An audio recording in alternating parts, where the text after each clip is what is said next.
Evangelio de Juan.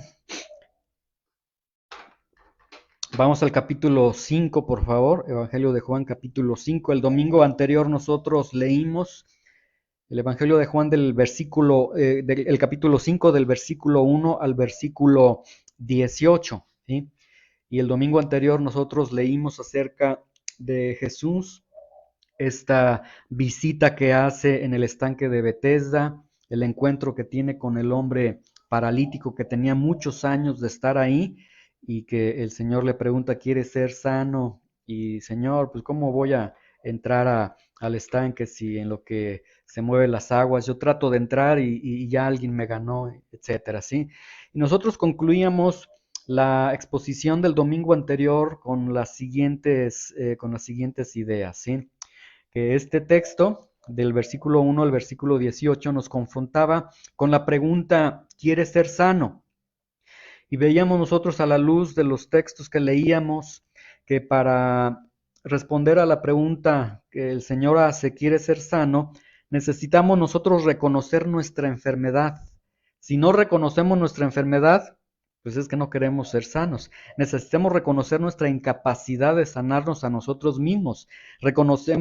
Necesitamos reconocer la fuente verdadera de sanidad, porque algunos reconocen que necesitan algo, pero van a las fuentes equivocadas, ¿sí? Y veíamos que normalmente las personas prefieren creer sus ideas eh, que, que las fuentes indicadas, que las fuentes ideales, capacitadas para darnos solución, ¿sí?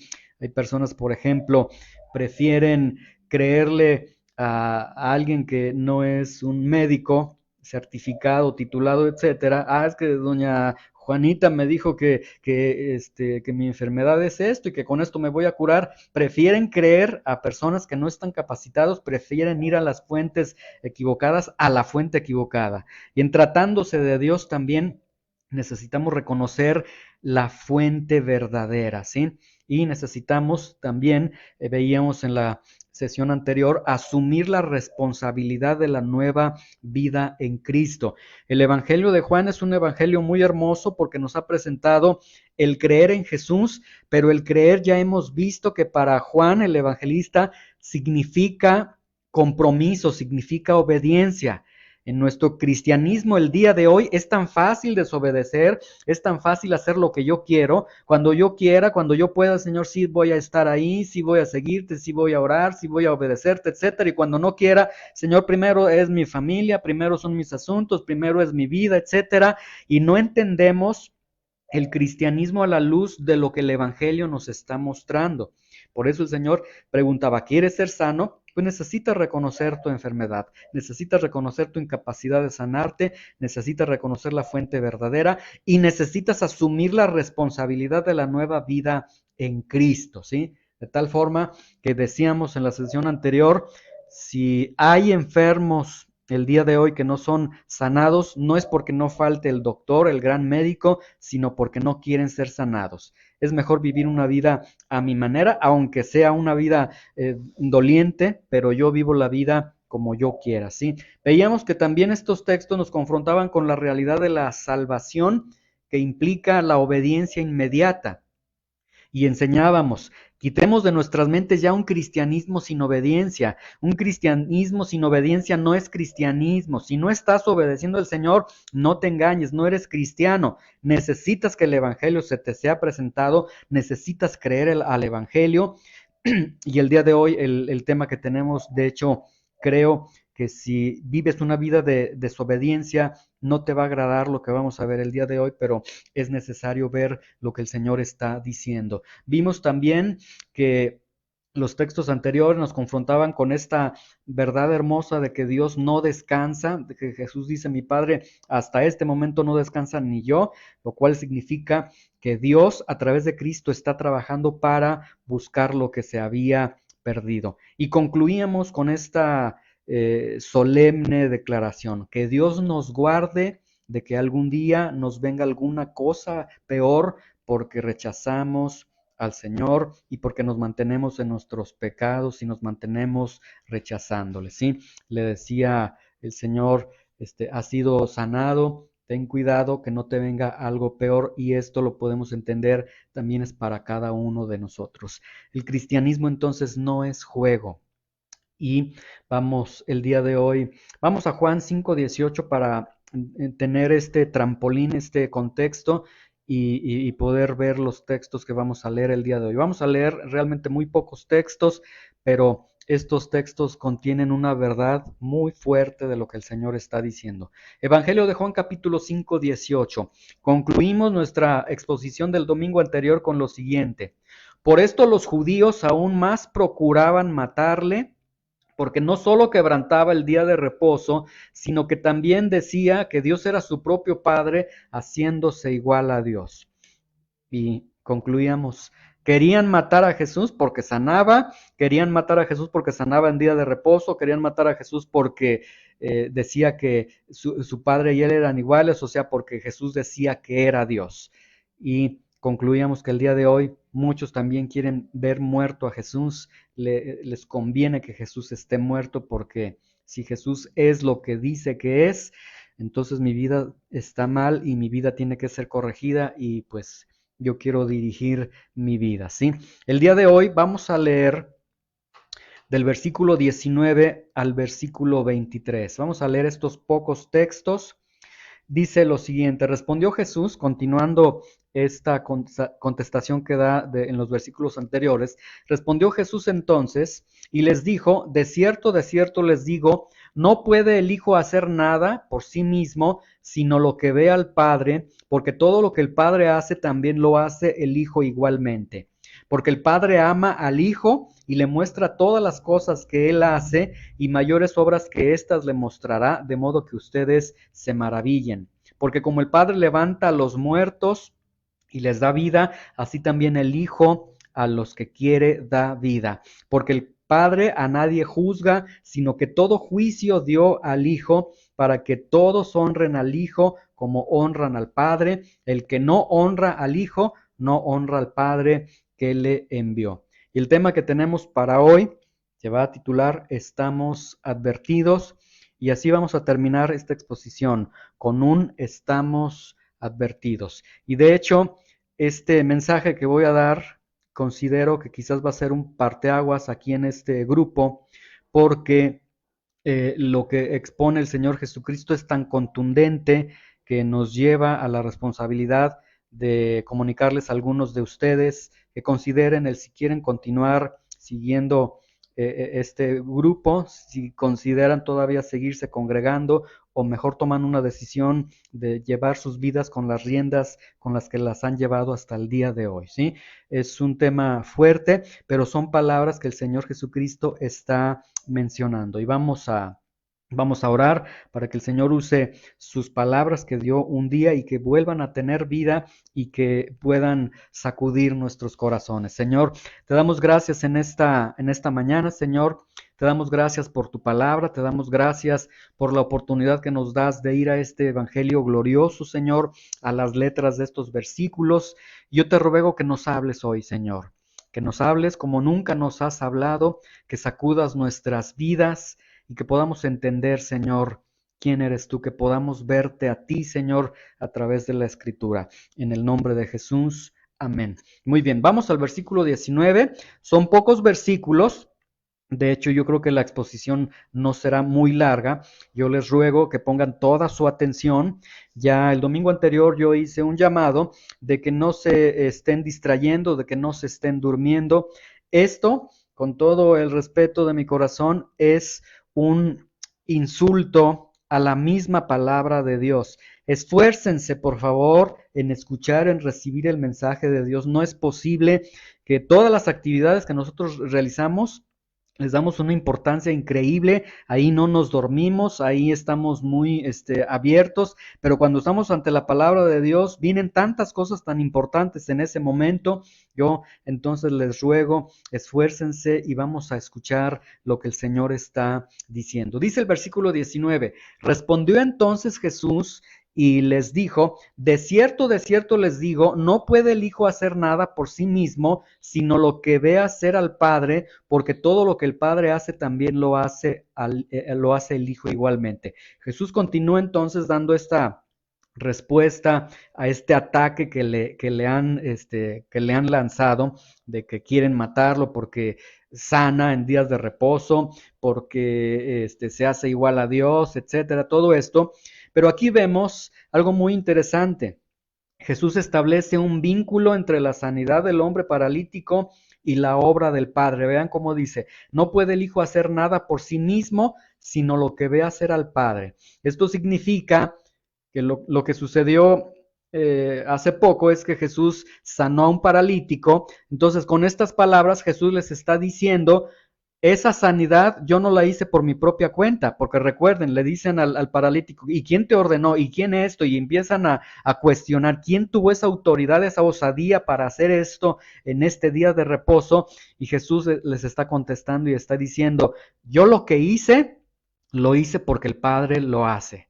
Yo vi al Padre que lo hizo y yo hice exactamente lo que el Padre hace. No puede el Hijo hacer nada por sí mismo, sino lo que ve al Padre, sino lo que ve hacer al Padre, ¿sí? Y esto entonces significa que el Hijo no emprende acciones independientes del Padre.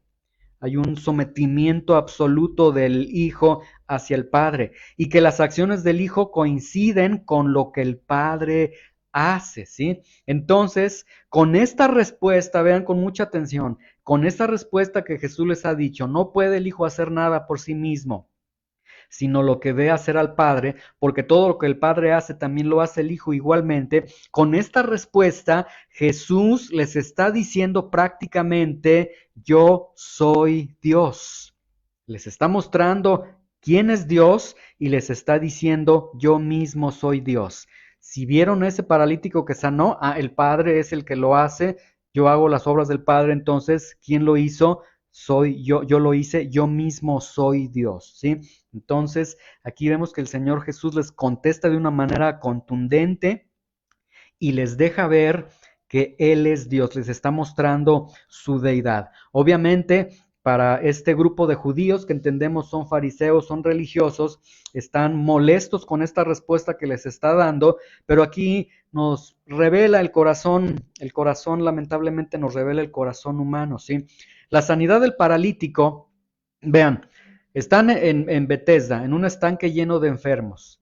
La sanidad de un paralítico que era rápidamente identificado como uno que tenía muchos años ahí y que Jesús lo haya sanado, en vez de que hubiera sido un motivo de decir la gloria de Dios bajó, qué tremendo, Dios mismo está aquí, en vez de que hubiera sido algo hermoso, generó un conflicto para los judíos, ¿sí? Y esto revela el corazón del hombre. Los milagros, las obras que Dios hace el día de hoy, en vez de mostrarte a Dios y decir, ahí está Dios, Dios existe, camina hacia Él, no, empieza el hombre a discutir como aquí empezaron a discutir, pero ¿por qué lo hace en día de reposo? ¿Pero quién se cree? Etcétera, etcétera. Entonces en el versículo 19 Jesús les está mostrando que Él mismo es Dios y Jesús les está diciendo que Él mismo es Dios. Ahora vamos al versículo 20. Porque el Padre ama al Hijo y le muestra todas las cosas que Él hace, y mayores obras que éstas le mostrará, de modo que ustedes se maravillen. Y aquí el Señor da una exposición muy hermosa. El primer punto con el que comienza dice, el Padre ama al Hijo. ¿Y de qué manera? Es decir, les está diciendo, yo soy Dios, yo hago las cosas que Dios hace.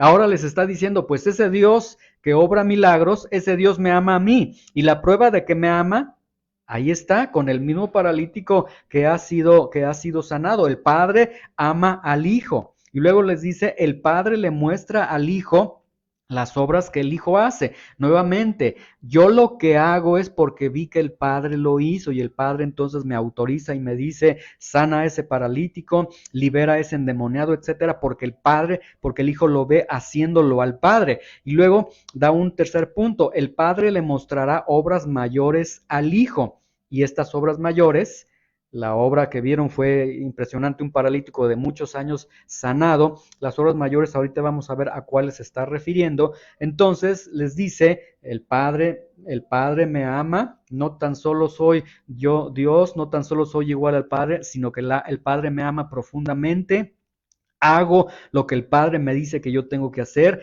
y les advierto, cosas mayores voy a hacer de tal forma que ustedes se van a maravillar, ¿sí? Ahora, quiero aquí llamar su atención con una expresión muy importante que tenemos en el versículo 20.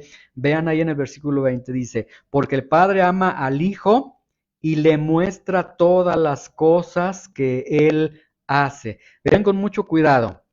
Está diciendo que el Padre hace cosas, pero esas cosas que el Padre hace, las hace a través del Hijo, ¿sí? Y entonces esto significa que Dios actúa solamente a través del Hijo, que Dios, el Padre, no obra de manera directa para con el hombre. No podría Dios actuar de manera directa para con el hombre, porque el hombre sería pulverizado por todos los atributos impresionantes que tiene Dios, por todas las propiedades de Dios. Tiene que ser a través, la obra de Dios tiene que ser a través de Jesucristo para que el hombre no pueda morir, ¿sí? Entonces, aquí vemos algo muy impresionante. Todo lo que Dios da, todo lo que Dios te lo da a través de Jesucristo. Si no estuviera Jesucristo de por medio, estarías muerto, estarías ejecutado, ¿sí? Ahora, ¿cuál es la respuesta del hombre? Vean, el hombre tan corrompido, tan malvado, en acciones benéficas por parte de Dios, a Él a través de Jesucristo. Dice el Señor Jesús, el sol sale para justos e injustos. Es decir, ¿qué es lo que hace que el sol no mate a los pecadores? Jesucristo que está ahí. Él, todas las bendiciones de Dios, Jesucristo es entre Dios y el Padre, y a través de Cristo entonces todas esas actos de Dios vienen a ser benéficos para tu vida, pero el hombre corrompido, pecador, en vez de que pueda ver a Jesucristo y decir, gracias porque a través de Cristo no muero por la ira de Dios, no muero por la santidad de Dios, etcétera.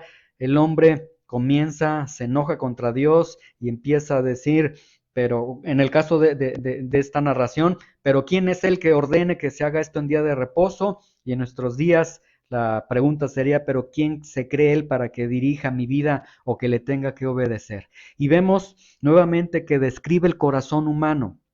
Las bendiciones de Dios sin duda alguna vienen a la vida del hombre, sea creyente o no sea creyente. Dios le permite que su corazón lata, Dios le permite el producto de su trabajo, Dios le da aire en sus pulmones, etcétera, y el hombre, como si él mereciera, como si él dijera, pues esto me lo tiene que dar Dios.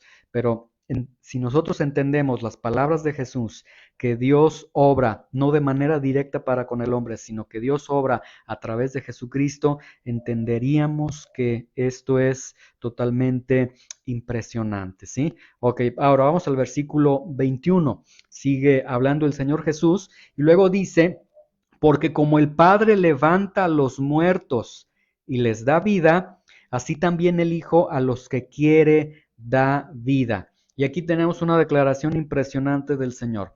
El Señor Jesucristo está diciendo que el Padre levanta muertos y les da vida, ¿sí? Pero ya vimos en el versículo 20 que dice que el Padre ama al Hijo y el Padre le muestra todas las cosas que el Hijo hace. Lo que significa que entonces el Padre levanta muertos y les da vida a través del Hijo, ¿sí? Esto significa que entonces el que el Señor resucite a un muerto y le dé vida, lo hace a través de Jesucristo, ¿sí? Ahora, otro aspecto, la expresión aquí que tenemos, debemos nosotros entenderlo, porque el versículo dice, porque el Padre levanta a los muertos y les da vida, así también el Hijo a los que quiere levanta y da vida. No significa que el Padre levanta a los muertos y les da vida, y luego viene el Hijo, levanta a los muertos y les da vida, como dos actos que se repiten, sino que es un mismo acto del Padre, pero nuevamente a través del Hijo. Se guarda esta verdad teológica. El Padre, Dios Padre, actúa a través del Hijo, ¿sí? Ahora, aquí vemos que dice que el Hijo entonces levanta muertos, lo que significa resucita. ¿Qué tipo de muertos? Aquí, bueno, por el texto entendemos que son muertos espirituales y muertos físicamente, y número 2, les da vida. Y esto entonces tenemos una gran verdad que Jesús acaba de decir. Leámoslo nuevamente, versículo 21. Porque como el Padre levanta a los muertos, vean, el Padre a través del Hijo levanta a los muertos y les da vida, así también el Hijo a los que quiere les da vida. Y aquí hay una verdad espiritual muy sencilla de entender, de comprender. Solamente Dios salva a los muertos espirituales. No salva a los que no están muertos espirituales. Vamos a Lucas capítulo 5:31 para poder comprender lo que acabo de decir. Dios salva a los muertos espirituales, ¿sí? ¿Qué significa esto? Lucas 5:31. Vean lo que Lucas 5:31 dice. Respondió Jesús, les dijo, los que están sanos no tienen necesidad de médico, sino los enfermos. Entonces, regresando nuevamente a Juan 5:21, así el Hijo a los que quiere da vida. El Hijo a los que quiere, a los que es la voluntad de Dios, les da vida. Véanlo, el Hijo da vida a los muertos. Jesús dijo, los sanos no tienen necesidad de médico, sino los enfermos. En otras palabras, lo que quiero decir es esto. Si no te consideras enfermo, si no te consideras muerto, entonces no necesitas de Dios, porque de hecho Dios no te va a salvar, ¿sí? Viene el Señor Jesucristo a esta tierra y dice, soy enviado a las ovejas perdidas, voy a los que están enfermos, voy a los muertos. Vean el punto. Aquí lo terrible que tenemos en la vida, en el corazón del hombre, en la percepción del hombre, es que el hombre no se considera ni enfermo, no se considera ni muerto, no se considera ni separado de Dios. El hombre es bueno, lo que yo hago no es tan malo. Y entonces, confrontando con Juan 5:21, el Hijo a los que quiere da vida. Si entonces tú no te consideras muerto, si tú no consideras que necesitas al doctor de tu vida, al que resucite tu vida, pues entonces ten toda la seguridad de que no habrá salvación en tu vida. Vamos a Efesios capítulo 2, versículo 1, para que veamos lo que la Biblia dice contra lo que el hombre piensa, contra lo que el hombre comúnmente piensa. El hombre tiene la concepción de que no está muerto, de que no está enfermo espiritualmente, de que no necesita a Dios, de que, no, esto es una exageración y demás. Pero vean, esa es tu forma de pensar, ese es tu pensamiento. Pero lo que Dios dice es totalmente distinto. Efesios 2:1 dice, y Él les dio vida a ustedes cuando ustedes estaban muertos en sus delitos y pecados. Vean entonces que la Biblia nos está diciendo, Efesios 2:1 y Juan 5:21, nos está diciendo que sin la obra de Dios en tu vida, esta obra de que Dios levanta muertos y les da vida, sin la obra de Dios en tu vida, tú estás muerto.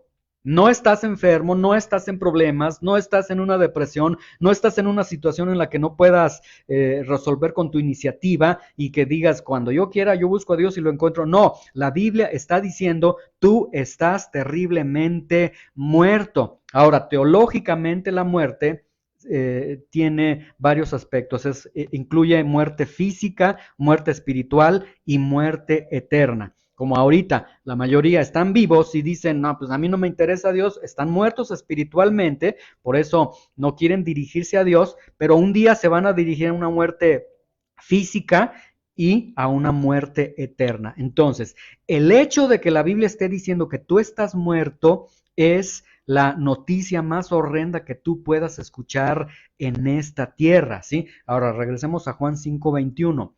Pero dice el texto, porque como el Padre levanta a los muertos y les da vida, así también el Hijo a los que quiere da vida. Entonces, lo que acaba de decir Jesús y que están escuchando estos judíos y se están molestando y se están ofendiendo seguramente, pero Jesús les está diciendo, miren, en esta tierra existen cadáveres vivos en la tierra. Hay muchas personas que físicamente están vivos, pero están muertos. Un muerto no puede apreciar la belleza de nada. Un muerto no puede apreciar la belleza de Cristo porque está muerto en sus delitos y en sus pecados. Entonces vean con mucha atención. Dios ve a las personas, o Jesús está viendo a las personas como muertos en un cuerpo viviente, ¿sí? Y esto es una cachetada para los judíos que lo están escuchando, es una gran ofensa para ellos, pero también es una gran ofensa para nosotros el día de hoy, que Jesús nos diga, estás muerto en vida, eres un cadáver, vas a una perdición eterna, ¿sí? Y nuevamente, sin la obra de Dios de levantar muertos y darle vida a esos muertos, tú estás totalmente muerto sin esperanza, ¿sí? Y esto, en vez de que llegara a atemorizar al hombre y que el hombre dijera, pero ¿qué puedo hacer? Ay, pero estoy entonces en una situación terrible. No, el hombre contesta y dice, esta es una exageración, es un chiste, esto no es cierto, y el hombre comienza a negarlo, comienza a burlarse, etcétera. Pero si el Señor Jesucristo lo está diciendo, esto es una gran verdad. Ahora, nuevamente vamos a Juan 5:21. Leemos que aun cuando está dando una noticia terrible, que existen cadáveres vivos en esta tierra, muertos que están en cuerpos y que están hablando, están pensando, etcétera, dice, porque como el Padre levanta a los muertos y les da vida, así también el Hijo a los que quiere da vida. Y aquí tenemos entonces, aquí realmente tenemos el Evangelio. El Evangelio es vida, el Evangelio es muerte. Y aquí tenemos la vida. El Padre resucita y da vida a través del Hijo, ¿sí? Y esto, entonces, Juan 5:21, Jesús les está diciendo a los judíos, están muertos en sus delitos, en sus pecados, necesitan que el Padre les dé vida, necesitan que el Padre les resucite, que el Padre les dé vida, ¿sí? Y entonces, estos judíos, estos legalistas seguramente se ofendieron y abrazaron más su tradición, abrazaron más el que está quebrantando el día sábado, que se está haciendo igual a Dios, y abrazaron más sus propias ideas. Pero Jesús, vean, Jesús ya les ha dicho, yo soy Dios, ustedes están muertos, el Padre da vida, el Padre resucita y el Hijo lo hace a quien ellos quieren. O sea, todavía les está dando una oferta, les está ofreciendo la salvación y ellos se cierran y ellos dicen, no, tú eres culpable de esto, tú hiciste esta sanidad cuando no lo tenías que hacer, tú te crees Dios, etcétera. En vez de besar la mano de Dios, se ponen a pelear con Dios. Ahora, Juan 5:22. Porque el Padre a nadie juzga, sino que todo el juicio dio al Hijo. Y aquí hay un cambio impresionante.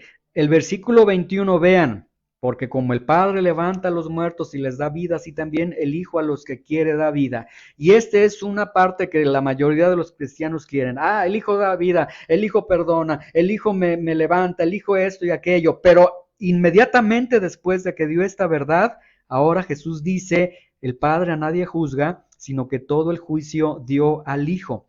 Y vemos una transferencia de la autoridad judicial al Hijo, ¿sí? No es el Padre el que va a juzgar, es el Hijo el que va a juzgar. Pero vean aquí algo totalmente impresionante, ¿sí? Cristo, quien es el Salvador, en ese momento, versículo 21, Él es el Salvador, en el versículo 22 les está diciendo, pero yo no voy a tener la calidad de Salvador toda la vida. En algún momento yo me voy a convertir en juez. Vean el gran cambio. El que levanta a los muertos y les da vida es el mismo que en un momento se convertirá en juez. ¿Y qué significa esto? Muy claro. Significa que Cristo o es tu Salvador o Cristo será tu juez. Vean con mucho cuidado esto que acabo de decir. Cristo o se va a constituir en esta tierra y eternamente como tu Señor, como tu Salvador, o se va a convertir en un momento como tu juez, porque Él está diciendo, todo el juicio el Padre lo dio al Hijo. Y esto significa que el Evangelio que hoy se te está predicando es o la mejor noticia que has escuchado en esta tierra, o es la noticia más terrible que jamás escucharás. Pero de acuerdo a las palabras de Jesús, no hay punto medio. Y aquí es lo que yo quiero mencionar, que mencioné al inicio de esta enseñanza, ¿sí? Vean, Aquí consideremos, por favor, ya. Hemos caminado alrededor de 2 años. Y básicamente las personas que están aquí y quienes escuchen esta enseñanza, ya hemos caminado por 2 años. Ya hemos cimentado las bases del Evangelio. Ya ha sido expuesto al Evangelio, ¿sí?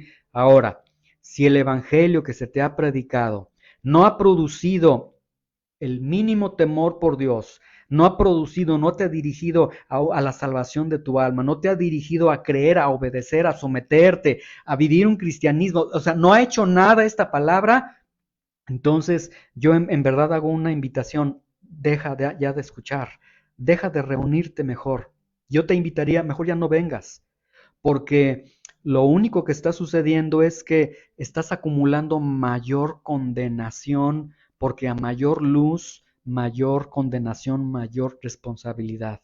Y este evangelio, en vez de ser un evangelio que debería de ser glorioso para ti, que te está sacando de las tinieblas, es un evangelio que entonces te está endureciendo y que te está llevando a una mayor perdición todavía.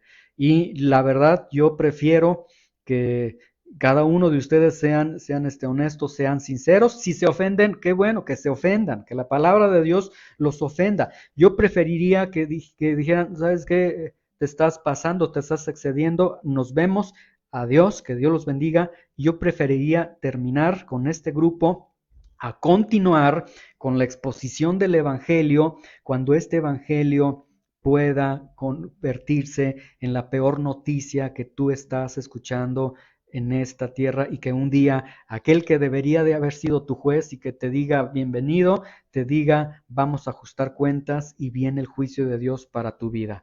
Jesús será o Salvador o será juez. Y si el Señor dice Jesús, el Padre me dio todo el juicio a mí, si el Señor va a ser juez, el Señor Jesucristo necesitaría tener todo conocimiento y necesitaría tener una justicia perfecta, y las noticias es que sí tiene todo ese conocimiento perfecto y tiene toda esa justicia perfecta, ¿sí? Ahora alguien podría decir, bueno, pero este versículo tan extraño, porque el Padre a nadie juzga, sino que todo juicio lo dio al Hijo, lo cual está implicando que el Hijo se tornará en juez. ¿Esto acaso no contradice Juan 3, 16 y 17 que ya habíamos estudiado? Esto no contradice, porque de tal manera amó Dios al mundo que ha dado a su Hijo unigénito para que todo aquel que en él cree no se pierda, mas tenga vida eterna. No contradice a que porque no envió Dios a su Hijo al mundo para condenar al mundo, sino para que el mundo sea salvo por él. Pues que no lo vimos ya también en esta serie de Juan, tan hermosos esos textos. Ahora estás diciendo que Jesús va a ser juez. ¿No lo contradice? Pues no lo contradice. Vamos a Juan 3, 18 al 21 para que entendamos algunos aspectos y necesitamos entender varias verdades que se están presentando aquí para que seamos confrontados con esa realidad de que todo juicio el Padre lo entregó al Hijo. Juan 3, 18, vean, después de ese glorioso versículo de Juan 3, 16 y 3, 17, dice el Señor Jesús, dice, el que en él cree no es condenado, pero el que no cree ya ha sido condenado porque no ha creído en el nombre del unigénito Hijo de Dios. Y esta es la condenación, que la luz vino al mundo y los hombres amaron más las tinieblas que a la luz, porque sus obras eran malas.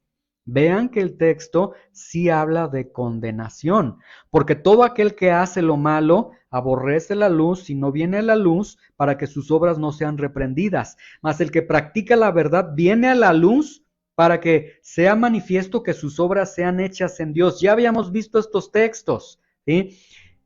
Alguien puede estar en sus pecados, en la oscuridad de sus pecados, pero él viene a la luz con todos sus pecados. Señor, no puedo, Señor, ayúdame, pero se dirige a la luz. Pero hay quienes aborrecen la luz porque están amando lo malo. No, aquí déjame, yo estoy bien aquí. En ninguno de estos textos, Juan 3, 16, 17, 18, 19, 20 y 21, escuchen con atención, en ninguno de estos textos se dice que el Hijo no juzgará, ¿sí? Ahora, surge una pregunta, pero si el Padre le entrega todo el juicio al Hijo, ¿cómo es que el Hijo va a juzgar? ¿Cómo es que el Hijo quien da vida a los muertos y levanta a los muertos, ¿cómo es que el Hijo va a juzgar? Bueno, ya vimos precisamente eso, que es Dios a través del Hijo que levanta muertos y les da vida. Es Dios quien a través de Cristo ofrece el regalo de la salvación. Pero cómo se logra ese regalo de la salvación? A través de algo que se llama el Evangelio de Dios. Romanos 1:16 dice, Pablo, no me avergüenzo del Evangelio porque es poder de Dios para salvación a todo aquel que cree. La herramienta que Dios usa para salvar al hombre, para levantar al muerto, para darle vida a aquel que ha resucitado, es el Evangelio. Y el Evangelio significa Dios puede perdonar tus pecados en Cristo. Ese es el Evangelio, ¿sí? Las palabras de Dios. Ahora, vamos a Juan 12:47 y 12:48, porque me interesa que vean con sus propios ojos esto que voy a decir para contestar la pregunta, ¿cómo es que el Hijo va a juzgar? ¿Cómo es que el Hijo me va a juzgar entonces? Vamos a ver, ya vimos, el Dios salva a través del Hijo, el Hijo salva a través del Evangelio, el Evangelio es que en Cristo hay perdón de tus pecados, que no debes de vivir la vida que estás viviendo, etcétera. Ahora Juan 12:47 y 12:48, vean, al que oye mis palabras, el Evangelio de Dios, y no las guarda, yo no le juzgo, porque no he venido a juzgar al mundo, sino a salvar al mundo. Pero a ver, Jesús, acabas de decir que todo el juicio del Padre te lo dio a ti, ¿cómo es que no juzgas? Sigamos leyendo nuevamente. Al que oye mis palabras y no las guarda, al que es expuesto al Evangelio de Dios y no lo guarda, no lo cree, dice Jesús, yo no le juzgo, porque no he venido a juzgar al mundo, sino a salvar al mundo. El que me rechaza y no recibe mis palabras, vean con mucha atención, tiene quien le juzgue. La palabra que he hablado, ella le juzgará en el día postrero. Y esto significa que entonces el Hijo se tornará el juez. Pero ¿quién va a juzgar directamente? El Hijo, sí, pero a través de mis palabras. Y vean aquí, dicen mis palabras, es decir, Jesús y sus palabras son inseparables. Y entonces aquí lo que está diciendo es que las palabras de Cristo, que el Evangelio de Cristo que se predicó, pero que no se quiso escuchar, que se rechazó, ese mismo Evangelio, esas mismas palabras, dice Jesús, serán las que te van a juzgar y te van a condenar. El que me rechaza y no recibe mis palabras tiene quien le juzgue. La palabra que he hablado, ella le juzgará en el día de reposo, en el día postrero, ¿sí? Entonces, aquí lo que tenemos es una gran realidad. Por eso yo les decía, el evangelio que hoy estás escuchando, al que estás siendo expuesto, o es la mejor noticia en tu vida, o se convertirá en la peor noticia de tu vida, en una noticia de horror, de terror, ¿sí? Dice, ahora vean aquí el versículo Juan 12:48, cómo está, el verbo está en presente, dice, el que me rechaza y no recibe mis palabras, tiene quien le juzgue. Vean, el verbo está presente, ya tiene quien le juzgue. Lo que significa es que aquellos que están rechazando el evangelio de Dios, ya el juicio ha iniciado con ellos, ya tiene quien les juzgue. Solamente que un día, el último día del Señor, Romanos 2:16, será consumado este juicio y dice, en el día que Dios juzgará por Jesucristo los secretos de los hombres conforme a mi evangelio, dice el apóstol Pablo. Y este texto es un texto que nos debería de dar miedo.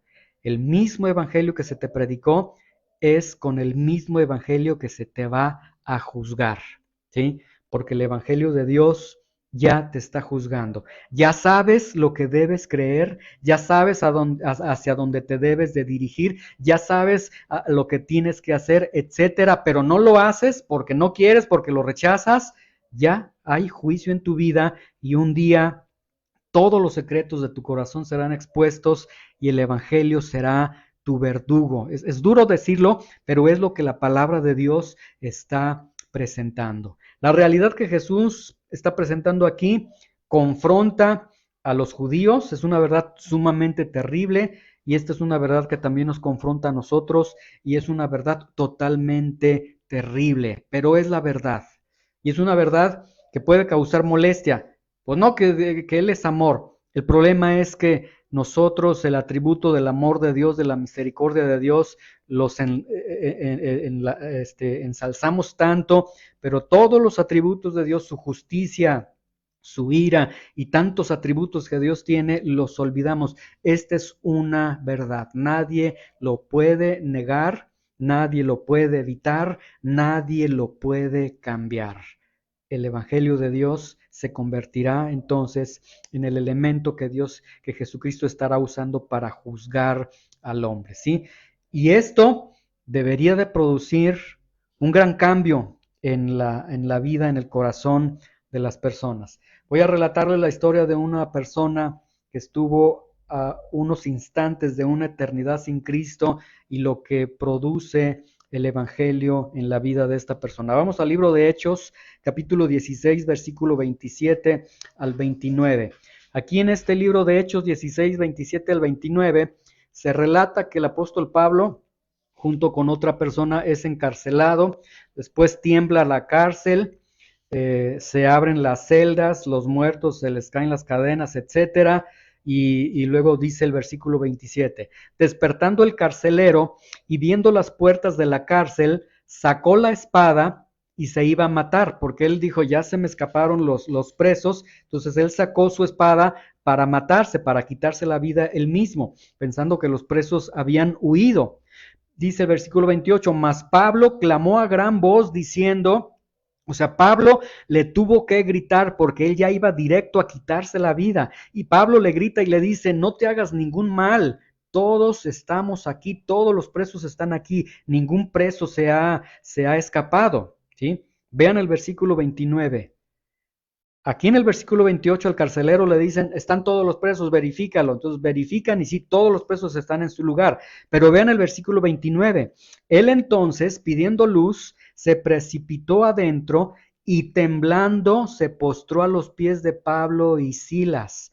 Vean, él se llega, se postra, temblando, y si tiembla es porque tenía mucho miedo, ¿sí? Pero aquí debemos entender que ya los presos estaban en su lugar. Pues no hay razón por qué este carcelero está temblando, ¿sí? Dicen la mayoría de los comentaristas bíblicos, de los eruditos bíblicos, que este temor, este terror que le toma a este carcelero es porque él de un instante a otro, es decir, ya se iba a quitar la vida, le grita a Pablo y él en ese momento se da cuenta de toda esta convicción de la eternidad y se da cuenta que estuvo a punto de ir a una eternidad en todos sus pecados, en todas sus maldades. Entonces es como si alguien va caminando por una azotea y de pronto estuvo a punto de caerse, que se hace para atrás y se queda con la impresión de, híjole, estuve a punto de caer. O sea, esa impresión es algo similar aquí. Y luego vean el versículo 30. Y sacándolos les dijo, señores, ¿qué debo hacer para ser salvo? ¿Sí? Vean, él les pregunta, ¿qué debo hacer para ser salvo? Y vean la respuesta que les da Pablo. Le dice, cree en el Señor Jesucristo. No le dijo, arrepiéntete y bautízate. ¿Por qué? Si el libro de Hechos dice que el Evangelio se iba a esparcir para que la gente se arrepintiera y creyera y se bautizara, ¿por qué a él no le dice arrepiéntete y bautízate? Y la respuesta es porque este hombre, en el versículo 29, cuando dice que se precipitó adentro y temblando se postró a los pies de Pablo, él ya fue consumido por esa convicción de pecado, por la eternidad misma de la que fue liberado momentáneamente en ese momento. Él ya se había arrepentido en ese momento. Ahora le dicen, lo que te falta es créele al Señor Jesucristo, cree en el Señor Jesucristo y serás salvo tú y tu casa, ¿sí? Entonces, aquí podemos hacer esta pregunta, ¿qué puedo hacer ante esta realidad? ¿Qué puedo hacer ante la realidad de un evangelio que me ha sido predicado y que ha sido rechazado por mi parte? Y este evangelio, estoy entendiendo ahora por las palabras de Jesús, este evangelio será el elemento de juicio, este evangelio me va a condenar a mí, ¿qué puedo hacer? Porque entonces, si he rechazado el evangelio, Estoy empezando a entender, como este carcelero, que estoy mal, que voy a una eternidad de castigo. ¿Qué puedo hacer? Y para concluir, Juan 5:23, vamos a ver lo que Jesús concluye en estas palabras. Dice Juan 5:23, para que todos honren al Hijo como honran al Padre. El que no honra al Hijo, no honra al Padre que le envió. Y aquí entonces el Señor concluye estas palabras diciendo que honrar al Padre es la única, o sea, que, la, que el fin del hombre, que el propósito del hombre, que la dirección que el hombre debe tener es que todos honren al Hijo como honran al Padre. El que no honra al Hijo no honra al Padre que le envió. Todo lo que Jesús ha dicho, Jesús se ha presentado como Dios, Jesús les ha mostrado yo soy Dios, hago las obras que Dios hace, Jesús les ha dicho el juicio es entregado del Padre al Hijo, este mismo evangelio en algún momento se convertirá en juicio para muchos y entonces, ¿qué podemos hacer? Dice, honren al Hijo. Y la única forma de honrar entonces al Padre es honrando al Hijo y la única forma de honrar al Hijo es honrando precisamente todo lo que acaba de decir, es decir, es honrando sus palabras. La palabra honra que viene aquí es el término kaved, que significa, de acuerdo al diccionario, algo que es pesado, significa gloria, honor, pero en el sentido estricto, la palabra kaved tiene una idea de una presencia o de una posición que se impone, es decir, de una plenitud o de una soberanía. Y vean, es bien hermosa la Biblia porque termina el Señor Jesús con estas palabras: honren al Hijo, denle la calidad de su presencia, la calidad de la posición que tiene el Hijo, otórguenle la plenitud, la soberanía que tiene el Hijo. Y si nosotros recordamos, en Juan 5:19, Jesús inicia diciendo, yo soy Dios. Cuando Él dice, no puede el Hijo hacer nada por sí mismo, sino lo que ve hacer al Padre, porque todo lo que el Padre hace también lo hace igualmente el Hijo. Jesús inició diciendo, yo soy Dios. Y concluye en el versículo 23 diciendo, honren al Hijo. Y la forma de honrar al Hijo entonces es honrar quién es Él, honrar la posición que tiene de plenitud, de soberanía, y entonces nos lleva a reconocerlo a Él a través de sus palabras, ¿sí? Jesús entonces inicia diciendo, yo soy Dios.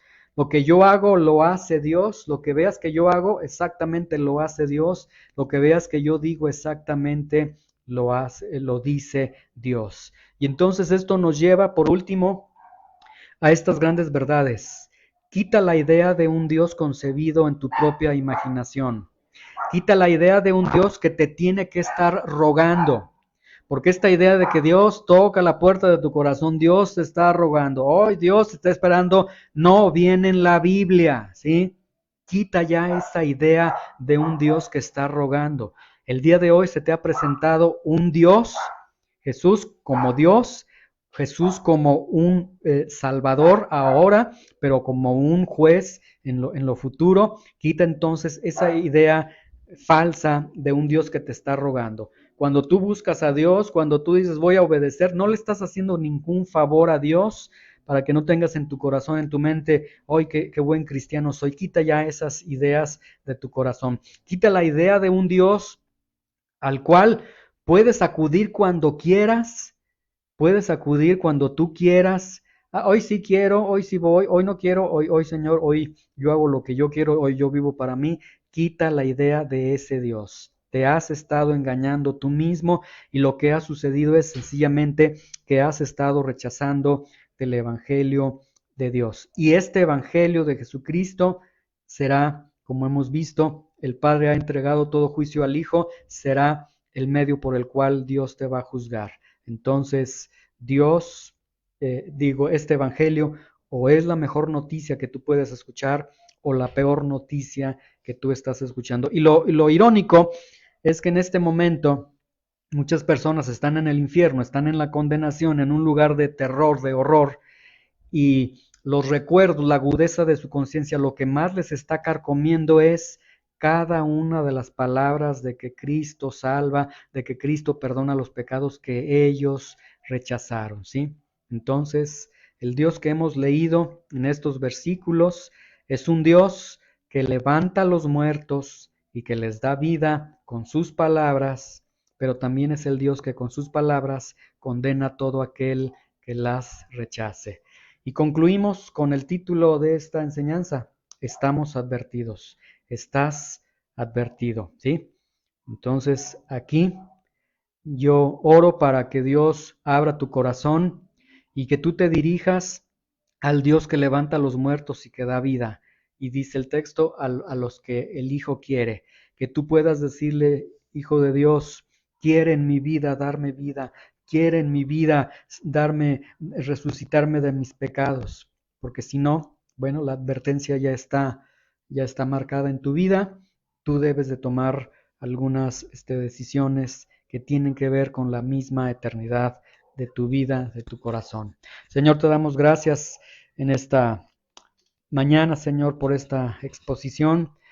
Señor, palabras muy duras de Jesucristo, palabras que entendemos por el contexto cultural ofendieron grandemente a los oyentes y que nos ofenden grandemente a nosotros, Señor.